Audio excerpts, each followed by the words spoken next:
Passport apply गरेपछि तपाईहरुले के डकुमेन्ट्स लिएर जानुपर्छ पासपोर्ट अफिस भनेर कुनै पनि साइबर क्याफेहरुले तपाईहरुलाई भन्दैन। तपाईको पासपोर्ट एप्लाई गर्छ र तपाईलाई अपोइन्टमेन्ट लेटर दिएर तपाईलाई पठाउँछ।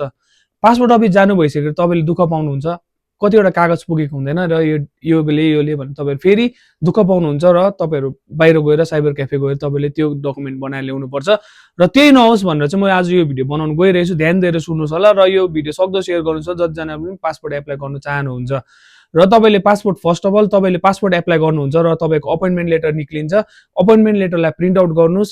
त्यसको बादमा तपाईको आधार कार्डमा फोन नम्बर लिंक हुनु जरुरी छ। फोन नम्बर लिंक भएपछि आधार डाउनलोड गर्नुस् र डाउनलोड गरेको फुल साइज फोटो ई आधार भन्छ त्यसलाई चाहिँ, ई आधारलाई प्रिन्ट आउट गरेर त्यो पनि निकाल्नुस् र तपाईको भोटर कार्ड पनि ई भोटर डाउनलोड गर्नुस्।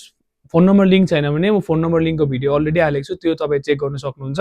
ई भोटर डाउनलोड गर्नु भएर तपाईले ई भोटर पनि प्रिन्ट आउट गर्नुस् र तपाईको बर्थ सर्टिफिकेटलाई एउटा एटेस्टेड गर्नुस् र एटेस्टेड गरेको तपाईकोमा राख्नुस् र एउटा जेरक्स कपी गरेर त्यो पनि त्यसमा त्यो जुन डकुमेन्ट छ त्यसमा एटेच गर्नुस् र तपाईको स्कुल सर्टिफिकेट लास्ट क्वालिफिकेसन कति छ त्यसलाई पनि जेरक्स गरेर राख्नुस्।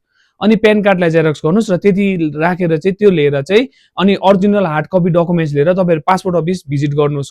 अपोइन्टमेन्ट डेट र टाइम तपाईलाई दिइसकेको हुन्छ अपोइन्टमेन्ट लेटरमै, त्यो टाइममा तपाई पासपोर्ट अफिस भिजिट गर्नुस् र उनीहरुले डकुमेन्ट भेरिफिकेसन अनि तपाईको फोटो सोटो खिच्छ र उनीहरुले पुलिस भेरिफिकेसनको लागि त्यो डकुमेन्ट्स पुलिस भेरिफिकेसनमा फरवर्ड गरिदिन्छ र तपाई पुलिस भेरिफिकेसनमा जाँदाखेरि फेरि तपाईले सबै जति जेरक्स गर्नु भएको हुन्छ सबै डकुमेन्ट जेरक्स गरेर लिएर जानुस्।